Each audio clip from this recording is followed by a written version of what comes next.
जय हिंद बच्चों, कैसे हैं आप सब। आशा करती हूँ आप सभी अच्छे से होंगे। तो आज की क्लास में आप सभी का स्वागत है। तो आज हम क्लास 8 के विज्ञान को पढ़ेंगे।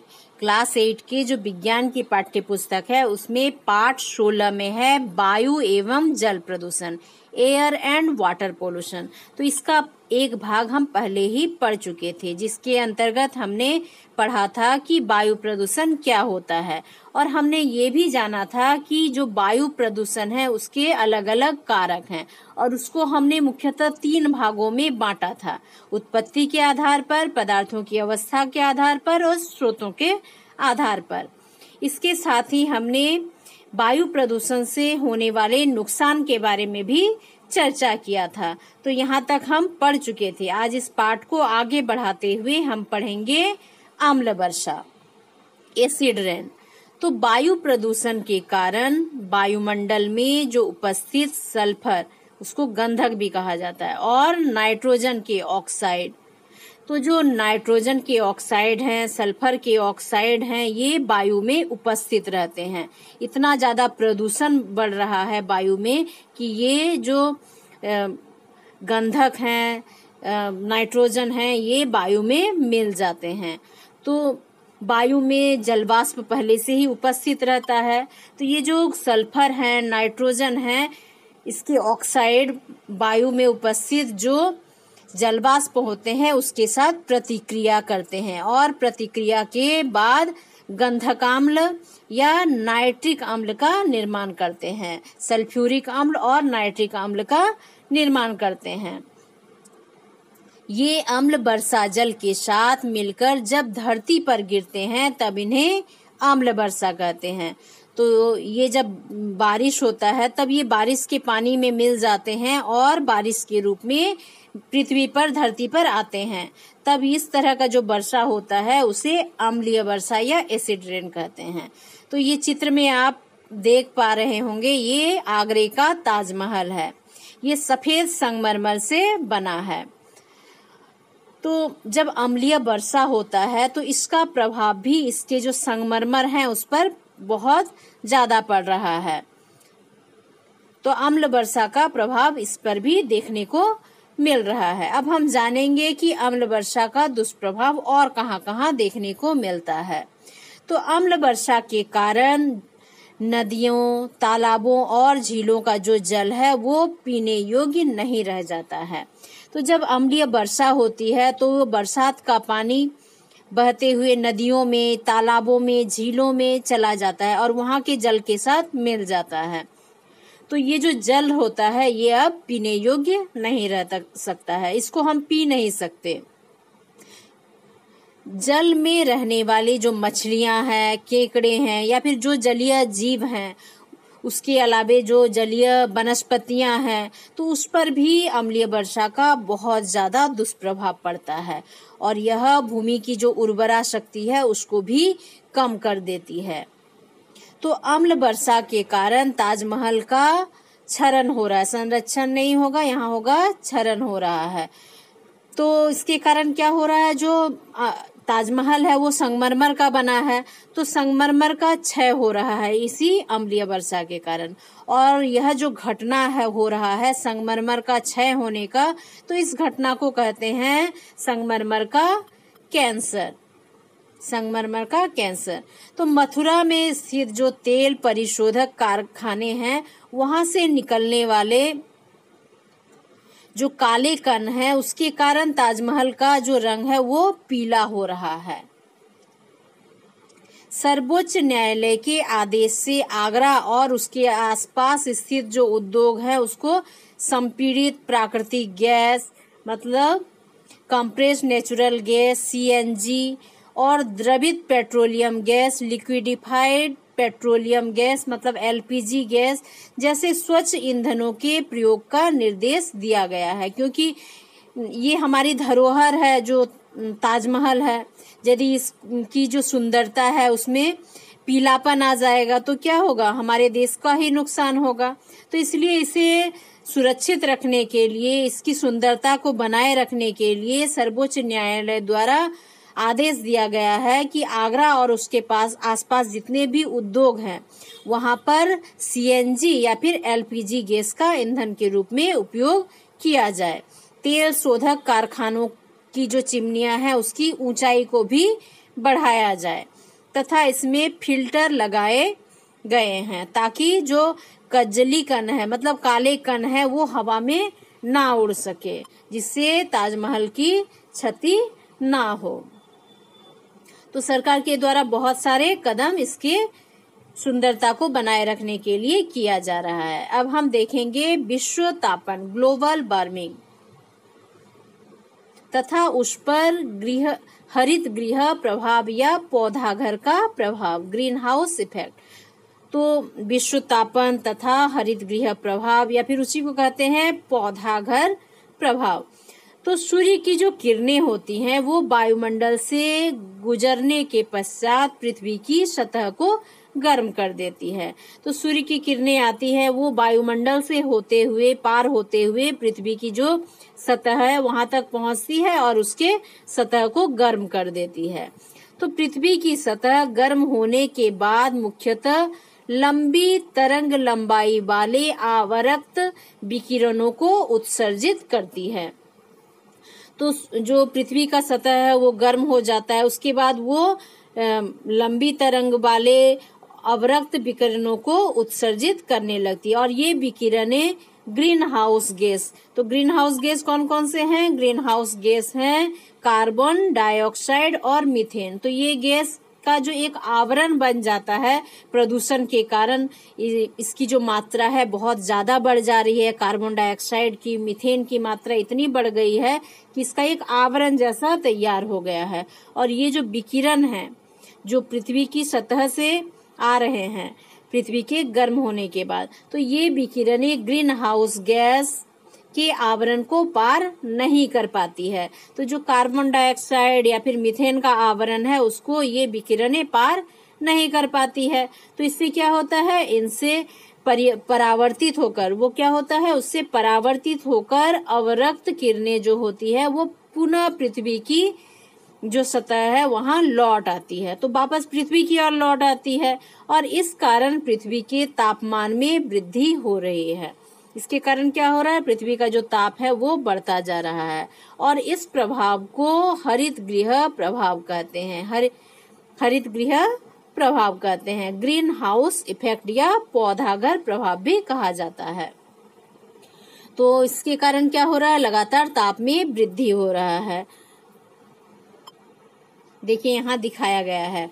तो क्या है? सूर्य के प्रकाश से ये क्या है वायुमंडल से होते हुए वे पृथ्वी की सतह तक पहुंचता है। उसके बाद वो जो विकिरणें हैं वो वापस जाने के लिए जब आगे बढ़ती है तो क्या होता है? यहाँ पर एक परत बना हुआ आवरण बना हुआ है ग्रीन हाउस जो गैसेस हैं जो कार्बन डाइऑक्साइड है मीथेन है। तो ये क्या होती है? वापस पृथ्वी की ओर लौट आती है, जैसे यहाँ दिखाया गया है चित्र में, वापस पृथ्वी की ओर लौट आती है। तो जिसके कारण क्या है? ताप में वृद्धि होती है। ग्रीन हाउस प्रभाव को यहाँ उपयोग, ये देखिए घर बना रहता है पूरे तरह से घेर के रख दिया जाता है। तो इसमें क्या किया जाता है? फूलों की खेती की जाती है एक निश्चित तापमान पर और फलों की भी खेती की जाती है इस तरह का ग्रीन हाउस घर बनाकर। जैसे यहाँ दिख रहा है ना, चारों तरफ से घेरा हुआ है और यहीं ऊपर से भी बंद कर दिया जाता है और जितना तापमान जरूरत होता है उस हिसाब से इसको किया जाता है। देखिए यहाँ पर एक खिड़की जैसा है, उसको खोलकर उसके ताप को कम किया जा सकता है। तो क्या होता है? जब कोई घर मान लीजिए पूरी तरह से बंद है और अंदर से क्या हो रहा है? कांच का, मान लीजिए कि कांच का घर है और जब उसमें से सूर्य का प्रकाश अंदर जाता है तो अंदर का भाग गर्म होता है, लेकिन उसके बाद क्या है? कांच का आवरण है जिसके कारण वो वापस बाहर नहीं जा पाता, जिसके कारण उस क्षेत्र का क्या है? तापमान में वृद्धि हो जाती है। तो इस तरह से ये जो कार्बन डाइऑक्साइड है और मीथेन है ये क्या करते हैं? पृथ्वी की ताप वृद्धि का कारण बन जाते हैं। पृथ्वी के तापमान में होने वाले इस वृद्धि को ही विश्वतापन कहते हैं। तो ये जो ताप वृद्धि होता है इसके कारण जो पृथ्वी का ताप है वो क्या होता है, बढ़ता जाता है। तो इसी को कहा जाता है विश्व तापन या ग्लोबल वार्मिंग। इसके कारण हिमनद पिघलने लगे हैं। तो जो हिम नदी है, जहाँ से नदियां निकलती हैं ग्लेशियर से, तो वे क्या हो रहे हैं, ताप वृद्धि के कारण पिघलने लगे हैं, जिससे समुद्र का जो जल स्तर है वो बढ़ने लगा है। जो समुद्र तटीय शहर हैं वे जलमग्न होने लगे हैं और खतरा हमेशा बना रहता है कि वे जलमग्न हो जाएंगे, क्योंकि बर्फ जितना पिघलेगा वो पिघलकर नदियों से होते हुए पानी का जो बहाव है वो बढ़ता जाएगा और सारी नदियां जाकर समुद्र में मिलती हैं, तो समुद्र का जो जल स्तर है वो भी बढ़ेगा और आसपास जो बसे शहर हैं उनको भी खतरा बना रहेगा। कम तापमान पर रहने वाले जंतुओं, पौधों तथा सूक्ष्म जीवों की जो प्रजातियां हैं वे भी विलुप्त होने की संभावना बढ़ गई है और ये सभी कुप्रभाव गत शताब्दी में पृथ्वी के तापमान में जो है वो मात्र 0.5 डिग्री सेल्सियस की वृद्धि से उत्पन्न हुए हैं और यदि इससे ज्यादा वृद्धि होता है तो सोचिए पृथ्वी का क्या हर्ष हो सकता है। अब हम देखते हैं पौधाघर प्रभाव के फायदे और नुकसान। तो कुछ इससे फायदे भी हैं और कुछ इससे नुकसान भी हैं। तो हम दोनों विषयों पर चर्चा करेंगे कि इससे क्या फायदा हो रहा है और हमको क्या नुकसान हो रहा है। तो दोनों पर हम चर्चा करेंगे। तो सामान्यतः पौधाघर प्रभाव पृथ्वी पर जीवन के संरक्षण के लिए आवश्यक है। अगर यह ना हो तो पृथ्वी का जो तापमान है वो -15 डिग्री सेल्सियस तक चला जाएगा। तो ये जो संरक्षण है ये भी आवश्यकता है, क्योंकि यदि ये नहीं रहेगा तो पृथ्वी का जो तापमान है वो कम होता जाएगा, माइनस में चला जाएगा, जिससे पृथ्वी जम भी सकता है। किंतु अब इसकी अत्यधिक वृद्धि संपूर्ण विश्व के लिए चिंता का विषय है। लेकिन अब क्या हो रहा है, ये जो पौधाघर प्रभाव है ये इसमें जो आवरण है, गैसों का जो आवरण है वो बहुत ज्यादा बढ़ जा रहा है और अत्यधिक वृद्धि के कारण ये लाभ से ज्यादा नुकसान की ओर बढ़ रहा है। तो अब यहाँ कुछ प्रश्न दिया गया है, जैसे अम्ल वर्षा क्या है। तो अम्ल वर्षा क्या है अभी हमने पढ़ा।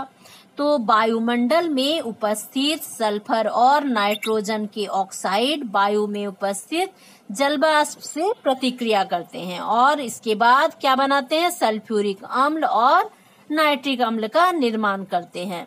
और ये जब वर्षा जल के साथ धरती पर आते हैं तो उसे क्या कहते हैं, अम्लीय वर्षा या अम्ल वर्षा या फिर एसिड रेन कहते हैं। इसके बाद नेक्स्ट क्वेश्चन है कि संगमरमर का कैंसर से क्या तात्पर्य है। तो अभी हमने इसके बारे में भी पढ़ा कि अम्ल वर्षा के कारण ताजमहल का जो है क्षय हो रहा है और इस घटना को संगमरमर का कैंसर कहा जाता है। तो क्या हो रहा है, संगमरमर में कैंसर, मतलब संगमरमर जो सफेद संगमरमर है वो पीला पड़ने लगा है। इसके बाद नेक्स्ट है कि अम्ल वर्षा के कौन कौन से दुष्परिणाम हैं। तो संगमरमर के ऊपर तो बुरा प्रभाव पड़ ही रहा है, साथ ही जो नदियां हैं, तालाब है, झील है, उसका जो पानी है वो पीने योग्य नहीं रहा और जो जलीय जीव हैं, जल में रहने वाले जीव हैं, जल के जो पौधे हैं, वनस्पतियां हैं, उस पर भी बुरा प्रभाव पड़ने लगा है। साथ ही साथ जो भूमि की उर्वरा शक्ति है वो भी ये जो अम्लीय वर्षा है उसको कम कर देती है। इसके बाद है कि कौन सी पौधाघर या हरित गृह प्रभाव क्या है। तो पौधाघर और हरित गृह प्रभाव क्या है इसके बारे में भी हम चर्चा कर चुके हैं, लेकिन फिर से बताती हूँ।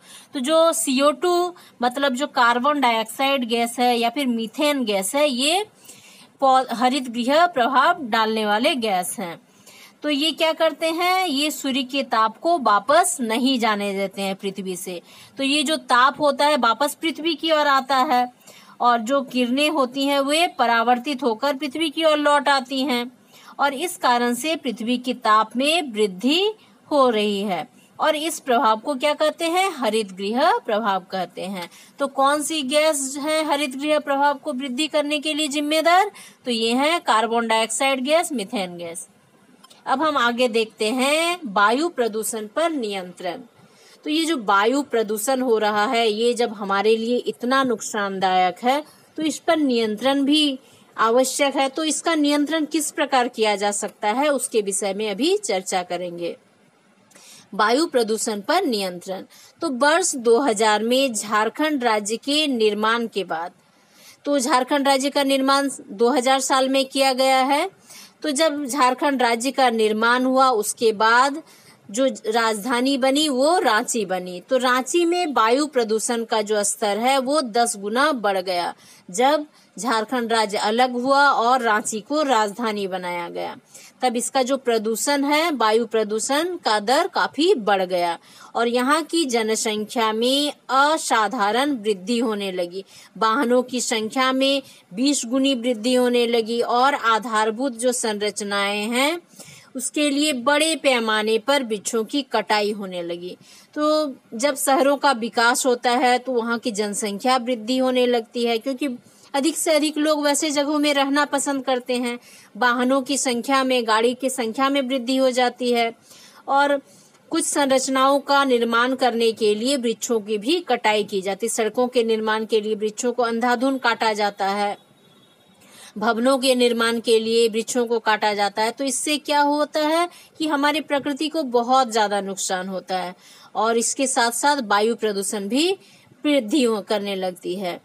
तो ये कुछ कारण हैं वायु प्रदूषण में वृद्धि के, तो जो इस शहर के वायु प्रदूषण की वृद्धि के लिए उत्तरदायी हैं। झारखंड की औद्योगिक नगरी है जमशेदपुर, बोकारो, ये सब क्या है, उद्योगों के लिए प्रसिद्ध है। तो यहाँ क्या है, औद्योगिक इकाइयां अवस्थित हैं। तो धनबाद आदि क्या है, हाल में क्या है कि कमोवेश ऐसा ही हुआ है। क्या हुआ है, वहां भी जैसे रांची में क्या हुआ है, बहुत ज्यादा प्रदूषण में वृद्धि हुई है, उसी प्रकार से जो जमशेदपुर है, बोकारो है, धनबाद है, तो ये भी औद्योगिक शहर है। तो इसमें भी वायु प्रदूषण में बहुत ज्यादा वृद्धि होने लगी है। तो कारण क्या है, वही जनसंख्या वृद्धि, पेड़ों की कटाई, संरचनाओं के निर्माण के लिए वाहनों की संख्या में वृद्धि। तो वायु प्रदूषण को कम करने के लिए कुछ उपाय किए जा सकते हैं जो नीचे दिए गए हैं। जैसे घरेलू ईंधन के रूप में कोयला तथा लकड़ी का प्रयोग कम से कम करना चाहिए, क्योंकि इससे बहुत ज्यादा प्रदूषण बढ़ता है। और इसकी जगह आप गोबर गैस का प्रयोग कर सकते हैं, एलपीजी का प्रयोग कर सकते हैं, जिससे प्रदूषण में थोड़ी कमी लाई जा सकती है। इसके बाद है स्वचालित वाहनों में शीशा रहित तथा सल्फर रहित पेट्रोल का उपयोग करना चाहिए। इसके साथ और क्या उपाय किए जा सकते हैं कि स्वचालित जो वाहन है उसके इंजन की नियमित देखभाल करनी चाहिए, ताकि कम से कम जो प्रदूषक हैं वे उत्सर्जित हों। और क्या कर सकते हैं, जो सार्वजनिक वाहन है उसका अधिक से अधिक प्रयोग करना चाहिए। मतलब जो स्वचालित वाहन है उसके जगह पर हमको सार्वजनिक वाहनों का प्रयोग करना चाहिए, ताकि प्रदूषण को कम किया जा सकता है। ठीक है, इस तरह से हम क्या कर सकते हैं, जो प्रदूषण बढ़ रहा है उसको कुछ हद तक कम करने का प्रयास कर सकते हैं। क्या कर सकते हैं, जो सार्वजनिक वाहन है उसका प्रयोग करेंगे और जो जीवाश्म ईंधन है उसके जगह एलपीजी, गोबर गैस का प्रयोग करेंगे, साइकिल का प्रयोग करेंगे, ई रिक्शा का प्रयोग करेंगे। तो इसको बढ़ावा देना चाहिए, साइकिल के प्रयोग को, ई रिक्शा के प्रयोग को, क्योंकि इससे प्रदूषण नहीं फैलता है। बृहद पैमाने पर वृक्षारोपण करना चाहिए, तो पौधों की रोपण करना चाहिए। वृक्षों की तो कटाई की जा रही है, लेकिन उससे अधिक संख्या में हमको वृक्षों का रोपण भी करना चाहिए, क्योंकि वृक्ष कार्बन डाइऑक्साइड के बहुत बड़े शोषक होते हैं। ये क्या करते हैं, कार्बन डाइऑक्साइड को ग्रहण करते हैं।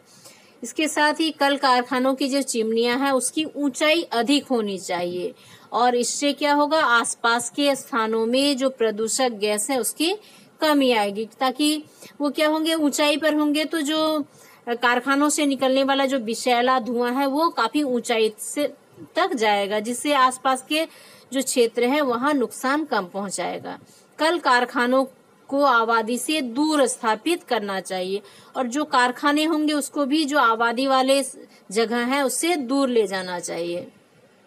इसके साथ ही पटाखों का बहिष्कार करना चाहिए। और कोई भी त्योहार होता है तो हम लोग आजकल क्या करते हैं, पटाखे जलाने लगते हैं, तो इससे भी बहुत ज्यादा वायु प्रदूषण होता है, ध्वनि प्रदूषण होता है। तो इसको भी कम करना चाहिए। इसके साथ ही ऊर्जा के जो गैर परंपरागत स्रोत हैं, जैसे सौर ऊर्जा हुआ, पवन ऊर्जा, जल ऊर्जा, तो इसका उपयोग अधिक से अधिक करना चाहिए। इसके साथ ही जो आवागमन में बाधा डालने वाली जो पार्किंग है उससे भी बचना चाहिए। इसके साथ ही जो चौराहे के क्रॉसिंग हैं वहाँ लाल बत्ती में खड़े होने पर जो वाहन का इंजन है उसको बंद कर देना चाहिए। ऐसा क्या होता है कि कभी कभी होता है कि लाल बत्ती जला है तो लोग खड़े हैं अपने वाहनों के साथ, लेकिन उनका जो इंजन है वो स्टार्ट है, तो इसमें भी क्या होता है, काफी विषैले गैस निकलती हैं और काफी पर्यावरण को नुकसान होता है। तो ऐसे जब भी आपको रुकना पड़े तो इंजन को बंद करके ही रुके। अपने मित्रों व रिश्तेदारों को धूम्रपान से बचने की सलाह देनी चाहिए ताकि वे धूम्रपान ना करें और जो वायु प्रदूषण है उसमें कमी लाया जा सके। तो ये छोटे छोटे कुछ उपाय हैं जिसको हम अपनाकर वायु प्रदूषण को कम कर सकते हैं। इसके साथ ही खुले में शौच करने से बचें, क्योंकि जो मलमूत्र होते हैं वे कई तरह के सूक्ष्म जीव पाए जाते हैं उसमें जो वायु को प्रदूषित कर सकते हैं। जैसे पोलियोग्रस्त बच्चे के मल में उपस्थित पोलियो वायरस हवा के द्वारा फैलता है, तो इसलिए शौचालय का प्रयोग करना चाहिए। इसके साथ ही वाहनों में सीएनजी संपीड़ित प्राकृतिक गैस के उपयोग को बढ़ावा देना चाहिए तथा कई राज्यों में तो ऐसे अनिवार्य कर दिया गया है सीएनजी के प्रयोग को। तो इस तरह से हमें भी ये सारे उपाय करने चाहिए। इसके बाद हम देखेंगे जल प्रदूषण, वाटर पोल्यूशन। तो जल में अवांछनीय जैविक या अजैविक पदार्थों के मिलने के कारण जो इसकी गुणवत्ता है उसमें गिरावट आने लगी है, और ये जो गिरावट आई है इसी को कहते हैं जल प्रदूषण। तो प्रदूषण के कारण जल के रंग, गंध तथा अम्लीयता में परिवर्तन आ जाता है। जल प्रदूषण के स्रोत, तो पहला है औद्योगिक अपशिष्ट। तो जो औद्योगिक अपशिष्ट है उसके कारण भी जल प्रदूषण हो रहा है। तो जो हमारी झारखंड की धरती है ये रत्नगर्भा है और यहाँ के खदानों में बहुमूल्य खनिज संपदा से भरी हुई है। तो इसी से आकर्षित होकर यहाँ बहुत सारे उद्योग धंधे लगाए गए हैं और खदानों में उपलब्ध प्रचुर कोयला, लोहा, तांबा, एल्युमिनियम के आयात सस्ती और साथ ही क्या है कि जो सस्ती मजदूरी है वो भी यहाँ उपलब्ध है। तो इन सब कारणों से लोगों को औद्योगिक इकाई लगाने के लिए ये जो हमारा झारखंड है हमेशा प्रेरित करता रहा है, लेकिन यही औद्योगिकरण अपने साथ कई बुराइयां भी लेकर आया है। तो औद्योगिकरण तो हो रहा है, लोगों को रोजगार मिल रहा है, लेकिन ये औद्योगिकरण के कारण बहुत सारी बुराइयां भी आ रही है। तो कौन कौन सी हैं? तो फैक्ट्री बनाने के लिए बड़े पैमाने पर जंगल काटे गए हैं। तो जंगल को काट दिया जाता है और क्योंकि फैक्ट्री बनाने के लिए बहुत सारे क्षेत्र की आवश्यकता है तो उसके लिए जंगल को काटकर साफ करके उस जगह फैक्ट्री लगाई जा रही है। नदी किनारे कारखाने स्थापित किए गए हैं ताकि कारखानों को सस्ते में पानी मिल सके। और आप देखेंगे कि जितने भी बड़े बड़े कारखाने होते हैं वे अधिकतर नदियों के किनारे लगाए जाते हैं ताकि आसानी से पानी उपलब्ध हो सके। परंतु धातु कर्म में प्रयुक्त पानी को बिना उपचारित किए नदियों में प्रवाहित कर दिया जाता है। क्या होता है, जब प्रोसेस कंप्लीट होता है धातु को शुद्ध करने का, उसके बाद जो पानी बचता है नदी का उसको फिर से नदी में डाल दिया जाता है, लेकिन कोई भी उपचार किए बिना ही उसको नदियों में प्रवाहित कर दिया जाता है। तो यही कारण है कि जो जल प्रदूषण की समस्या है वो बढ़ती ही जा रही है इन कारखानों के कारण। औद्योगिकरण तो हुआ है लेकिन इससे हमारे जो नदियां हैं बहुत ज्यादा प्रभावित हुई हैं। देखिए यहाँ चित्र में औद्योगिक अपशिष्टों का जल स्रोतों में प्रवाह को दिखाया गया है, किस तरह से ये जो अपशिष्ट पदार्थ है उसको नदियों में बहा दिया जा रहा है। आज छोटा नागपुर के पठार की दामोदर और जो स्वर्णरेखा नदियां हैं वो सबसे अधिक प्रदूषित हैं क्योंकि उसके आसपास बहुत सारे कारखाने लगाए गए हैं। लगभग 1300 लाख लीटर औद्योगिक कचरा और 650 लीटर गंदा घरेलू जल दामोदर नदी में प्रतिदिन उड़ेल दिया जाता है। तो जो इतना गंदगी नदियों में डाला जाए तो नदियां स्वाभाविक रूप से प्रदूषित हो जाएगी। तो एक अध्ययन के अनुसार एक कोल बासरी अकेले 45 टन महीन कोयला चूर्ण जो छाई बसता है उसको दामोदर नदी में प्रतिदिन डाल रही है, और इस इलाके में इसी तरह के लगभग 11 कोल बासरियां हैं। और यही कारण है कि जो हमारी नदियों का जल है वो खतरनाक स्तर तक प्रदूषित हो गया है। तो इतना यदि उसमें गंदगी डाली जाएगी तो स्वाभाविक है कि नदियों का जल भी दूषित होता रहेगा। स्थानीय जनजातियों द्वारा पवित्र मानी जाने वाली दामोदर नदी कोयलांचल में एक गंदे, काले, बदसूरत नाले की तरह दिखती है। तो जनजाति समाज के लिए ये जो दामोदर नदी है बहुत पवित्र मानी जाती है।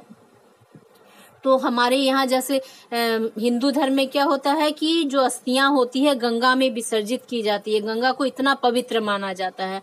तो जनजाति जो समाज है उसमें जो दामोदर नदी है उसमें अस्थियां विसर्जित की जाती है और दामोदर को काफी पवित्र माना जाता है। लेकिन जो दामोदर नदी है वो कोयलांचल होने के कारण गंदा हो गया है, एकदम काला बदबूदार नाले की तरह दिखाई देने लगता है, क्योंकि यहाँ इतनी ज्यादा गंदगियां डाल दी जाती है कि वो इतना दूषित हो गया है कि वो अब नदियों का जो पहले स्वरूप था उसमें परिवर्तित होकर अब नाले का रूप ले लिया है।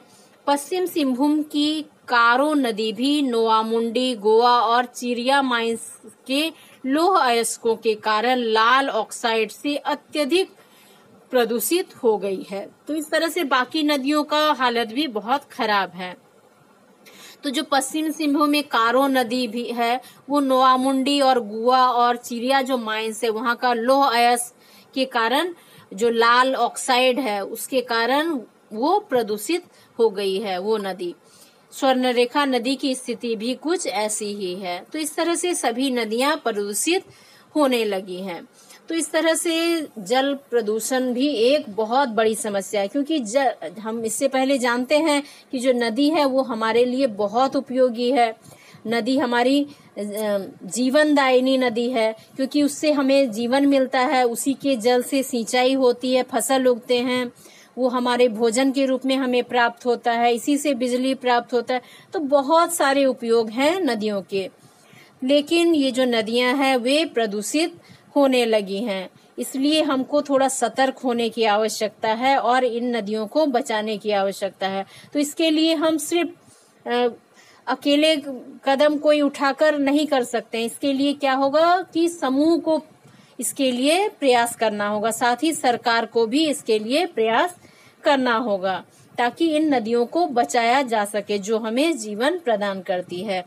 तो आज हम यहीं तक पढ़ेंगे। इसके बाद हम नेक्स्ट क्लास में घरेलू बहित मल जो जल है उसके बारे में पढ़ेंगे और आगे पाठ को कंटिन्यू करेंगे। तो आप इसको पढ़िए और समझने का प्रयास कीजिए, और कोई भी दिक्कत होगा तो जरूर कमेंट कीजिए।